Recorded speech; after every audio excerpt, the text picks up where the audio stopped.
Pior que não ler jornal é ler apenas um jornal. Leia, assine e anuncie no Jornal ABC Repórter. 4224-4789.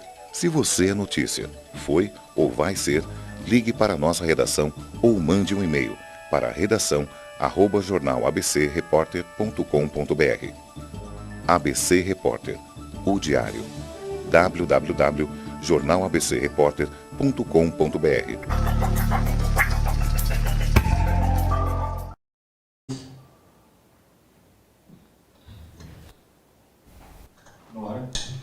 Olá pessoal, bem-vindos ao Enigmas. Você está entrando em um programa onde o normal é ser diferente. O normal é ser paranormal. Como vai você? Olá, Cris. Olá, Katia H, que honra, toda semana aqui juntas, né? Já 8 anos fazendo o programa Enigmas, que maravilha. Isso mesmo. 6 milhões de acessos, não é uma Katia, bênção, que maravilha. Não é? E vocês que não assistem ao vivo, que é perder, hein? Mas você pode ir lá no canal, no YouTube, no www.youtube.com/CronTV, não é mesmo, Cris? Isso.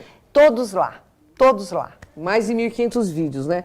Bem, Katia Gaia, eu sei que nós temos uma sumidade, ele é uma sumidade extremamente conhecido, reconhecido no meio ufológico, vem para trazer muito esclarecimento a vocês e a nós também.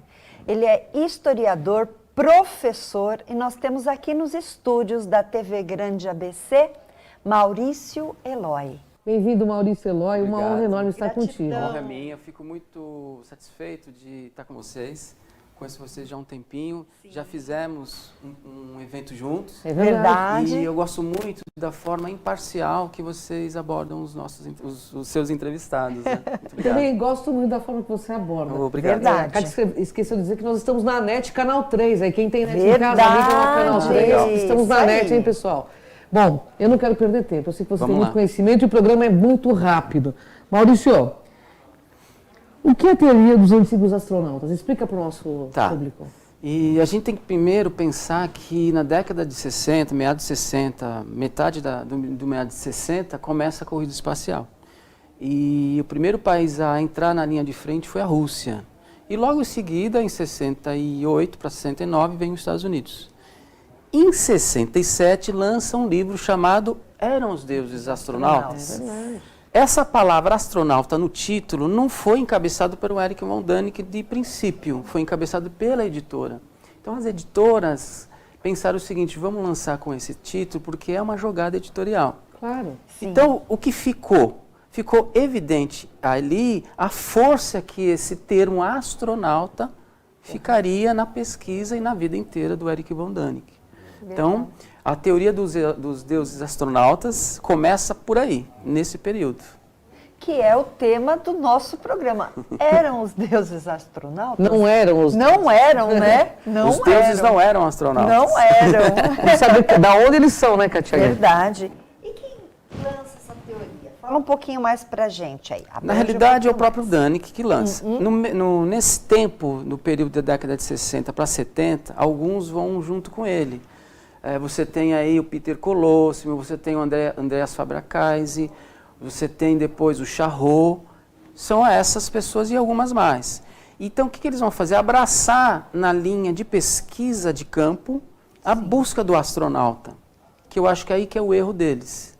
Nesse sentido, a vestimenta astronáutica, no imaginário deles, fica para eles a única forma ou a única maneira de se chegar a esse suposto extraterrestre, que é uma palavra que eu não uso mais. Entendi. Então eles vão atrás do ET astronauta, com a vestimenta que foi, na realidade, idealizada, e pela primeira vez a gente tem a noção dessa palavra num livro de ficção científica, publicado em 1927.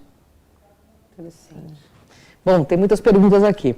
E por que não faz sentido os aliens do passado, né, no passado remoto, usar as vestimentas iguais? Então, na minha pesquisa, bom, eu sou especialista em xamanismo e desde moleque, desde os meus 18 anos que eu tive o contato com o livro do Däniken, eu já questionava isso, né? Porque ele lança de fato uma coisa muito importante que é o questionamento. Será que aliens visitaram o nosso passado? Esse foi o legado do Däniken. Só que ele causa uma confusão, afirmando que os deuses eram astronautas e que esses mesmos astronautas que são deuses nos fizeram. Nós não temos provas biológicas, a princípio, De que teve essa... de que nós somos produtos. O que pode ter acontecido, talvez, Cris, num passado muito próximo às grandes civilizações, uma interferência. Isso pode ter acontecido no nosso DNA. Eu não tenho como afirmar, mas eu tenho assim contatos com algumas pessoas da área que estou tentando ver se isso é real ou não. Mas a ciência nos omite algumas coisas. Né? Nos omite. Porque eu pesquiso Homo sapiens e Neandertais por 30 anos. Né? Se houve, de fato, alguma interferência nessa maneira tão complexa, tão complicada, foi talvez um Neandertal, mas também não temos. Não tem uma prova científica. Nada.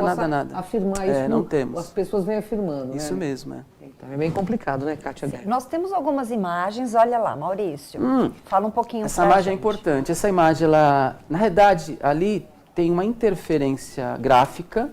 Se vocês perceberem, ela está bem desfocada. Ela não é original, ela foi manipulada no computador. Muitos pesquisadores divulgam que são astronautas flutuando no espaço. Na sequência dessa imagem, eu mostro a original. Uma original com carvão, né? Daqui a pouco vai aparecer. Passa pra gente, por favor, Essa Jota. com carvão, que sim. tirada da original. Na realidade, não é uma pintura, é um petróglifo ou petroglifo. Ou seja, é um desenho onde você grava na pedra. Né? A próxima, a gente vai ver a ampliada e a original. Eu fui investigar, na realidade, são xamãs com ornamentos, né? No norte da Itália. Ainda existe rituais de xamanismo. Não, depois, vai passando aqui, depois eu mostro. Isso aí já é um suposto alienígena desenhado num deserto do Saara. Muito interessante. Aí, esse é o caminho que eu vou, na busca desse alienígena que aparece com os depoimentos dos abduzidos e com os depoimentos dos militares. Então fala pra gente, qual é a importância de Jacques Vallée? Aqui a imagem, desculpa. Olha aí, Olha lá, vamos essa lá. imagem é a original. Vocês vão perceber que tem algumas borboletas. É um ritual que envolve as borboletas. Existem vários rituais de xamanismo pelo mundo que envolvem esse tipo de procedimento. E esse ornamento faz parte da vestimenta xamânica, que vou até mostrar uma indígena brasileira que usa o ornamento que chega próximo. E você pode passar para a gente, enquanto essa imagem ela não vem, qual é a importância de Jacques Vallée para entender os fenômenos aliens? Então, olha, eu percebo também que muitos ufólogos apresentam o Vallée de uma forma muito reducionista e limitada. Sim. E se concentram apenas em 2 livros que ele publicou. Mas tem um livro, Cris, que chama Colégio Invisível. O que é o Colégio Invisível? Na realidade, eles prestam uma homenagem ao Colégio Invisível, que foi fundado ali no século XVIII, e um dos membros era nada menos, nada mais que o Isaac Newton. Olha. O que é o Colégio Invisível? Eles, como cientistas, matemáticos e químicos, eles acreditavam que a alquimia e a magia e o ocultismo fazia parte do trâmite da própria ciência. Como houve uma quebra com a Revolução Francesa, muitos foram perseguidos, eles tentam fazer uma coisa meio secreta. Tanto é que se questionavam se era verdade ou não. Com a descoberta da biblioteca do Isaac Newton, com a documentação que foi encontrada lá, vários estudos de alquimia, inclusive a busca dele mesmo pela pedra filosofal. Olha que só. interessante. Aí o Jacques Vallée, pensando nisso, ele monta junto com outro pesquisador francês, que eu tenho até o nome aqui, que ele é uma pessoa muito importante, que é o Aimé Michel, que foi um psicólogo e filósofo, já falecido. Eles montam o Colégio Invisível. Por que é importante? Eles percebem nas pesquisas deles que os ETs conseguem dominar a parte neurológica. E que os discos voadores, ou as naves alienígenas, como vem falando, têm um percurso determinado, não é aleatório. Então, eu chamo de linha-leis ufológica. Geralmente eles passam bem nas linhas lei mesmo, né? Pelo que foi. Bom, você já disse quem é Jacques Vallée, né? Ele também não via a figura de aliens. Por que você usa o termo fenômeno aliens?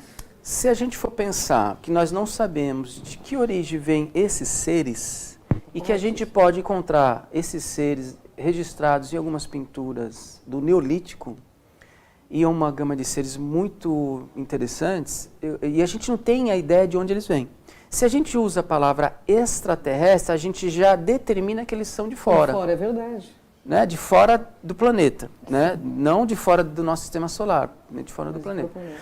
Mas o alien não, o alien é usado até no termo jurídico. Essa petição é alienígena, essa petição ela é estranha, essa petição não faz parte, essa petição é de fora, ou seja, nós não sabemos a origem dessa petição. Ela não encaixa nisso. Então, o alien me dá um pensamento amplo sobre esses seres. Mesmo a naves, eu não uso UFO, a não ser que for UFO mesmo, ou a não ser que for OVNI. Todas as naves que eu vi, Cris e Kátia, foram naves, porque eu vi o formato das naves e vi a forma como elas se movimentavam. Logo eu pensei, é alienígena. Se é extraterrestre ou não, eu não sei, mas é alienígena. Perfeito. Perfeito. Cris, momento de um intervalinho, chama pra gente. Bom, pessoal, o assunto aqui é maravilhoso, né? Com um historiador desse nível aqui conosco, a gente vai para um rápido intervalo, mas fica plugadinho aí aqui no Enigmas, pessoal. Daqui a pouco estamos de volta.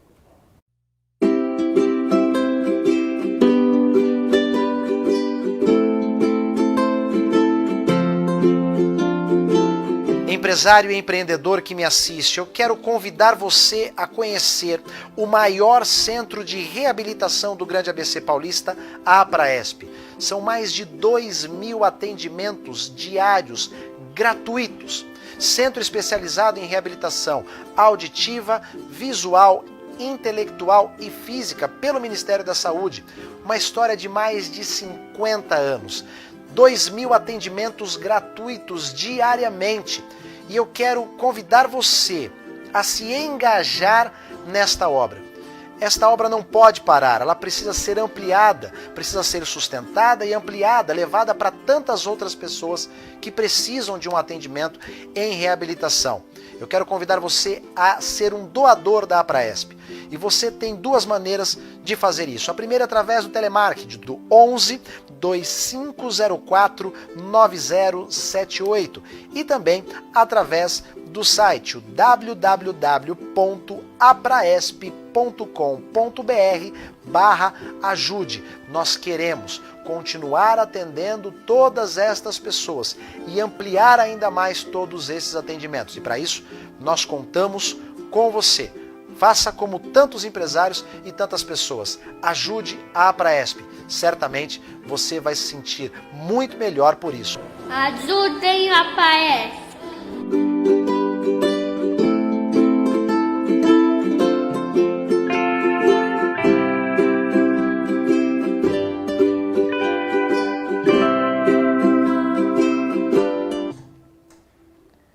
Voltamos com o programa Enigmas e quero agradecer a sua participação e também a audiência. Mas sem delongas, eu quero aqui fazer mais uma pergunta. Você comentou que você tem todo um trabalho como xamã. Os xamãs da era neolítica, eles contatavam aliens? Então, na realidade, sim, estou tentando ampliar essa minha pesquisa que está no início, logicamente que ela já me dá um parecer. Quando o xamã, e algumas pessoas, não é só necessariamente xamã, e não é todas as pessoas, no uso ritual das plantas, seja cogumelo, seja o peiote, seja a ayahuasca, em alguns momentos eles tiveram a imagem alienígena. Veja bem, o alienígena não entrou em contato com as pessoas, mas o xamã se tornou uma antena. Isso lá no Neolítico, né?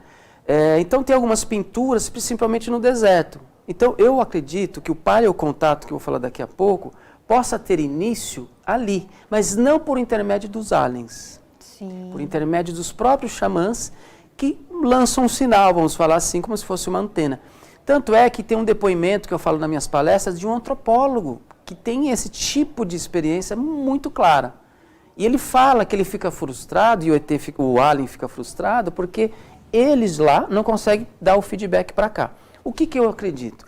Que com essa informação eles foram mapeando de onde eles estão, que provavelmente eles já estavam aqui no sistema solar, eles captam onde que nós estamos. Então eles vêm à Terra no período das grandes civilizações.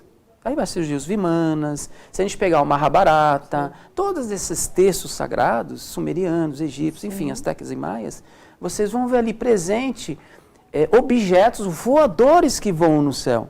Fato. Então, eu vou por esse caminho. Está no início, é um bebezinho, mas já está, assim, vislumbrando alguma coisa diferente. Que bacana. Olha que bacana, hein? Bom, antes de fazer a pergunta, eu tenho uma pergunta que todos... Quando você... nós colocamos na rede que você viria, mandaram várias perguntas. Tá. E eu faço questão de fazer até porque pergunta de internauta, de telespectador, de fã seu, inclusive, né? Professor, hoje em dia nós vemos uma mistura muito grande nos centros espíritas, né? De incorporação de ETs, de... Curas pelos ETs. Curas pelos ETs. Não incorporados, Que né? estão incorporados. Qual o seu ponto de vista de historiador, de pesquisador sobre esse assunto? Tá. A gente vê uma grande confusão, inclusive, né? Muito. Na verdade, o que é preocupante, ao meu entender, e espero que as pessoas tenham a maturidade de aceitar a nossa visão, a minha visão e a maneira que eu estou vendo isso. Não estou indo de contra ninguém, e só estou colocando o que eu estou vendo. Então eu percebo um messianismo, uma religião ufológica. É isso mesmo. eu também Uma religião ufológica onde o leigo que não tem conhecimento das coisas fica encantado. E fica mesmo. Porque vários grupos de pessoas que têm essa linha de pensamento sabem falar muito bem, sabem se expressar muito bem. Agora, não existe nenhum amigos ligados minha família é de espírita, né? Ligado aos centros espíritas que eu fui tentar investigar que recebe ET. Pois é, a própria Federação Espírita não admite, Não, né? então assim, eu não posso, logicamente, falar o que está acontecendo, mas aí entra uma opinião minha, que na verdade não é uma mera opinião, é uma investigação, de que aliens, que tem um projeto ligado às abduções, pode estar usando determinados centros espíritas que estão abertos para isso e manipulando os médiums. Isso E seria uma coisa negativa. Né? Negativa, e manipulando os próprios ufólogos. Ah, sem dúvida. Nós temos que pensar nessa possibilidade. Claro. Nós não podemos fechar um assunto que é tão enigmático. Todas as pessoas que pesquisam abdução, Verdade. independente se defende o alien ou não, chegam na mesma conclusão. Não sabemos o que está acontecendo. Não sabem. É uma coisa que eu queria te falar, que você já tocou nesse assunto. A única coisa que eu acho interessante, eu já fui em vários locais que dizem que recebe ETs, eles só repetem as mesmas mensagens multisseculares que tem aí de grandes líderes, entendeu? Então, para mim, é um repeteco, particularmente, sem muita fundamentação. Sabe por que acontece isso, Cris? Eles usam um sistema de hipnose. E a hipnose é assim. E Né? usa o ego do médium também. Logicamente. E outra coisa, como eles têm um controle neurológico sobre a pessoa, eles conseguem administrar isso muito bem. O Jacques Vallée falava isso em 1956, muito antes do lançamento dessa linha de pensamento, né? Que a gente só vai conhecer mais nos anos 90, anos 2000.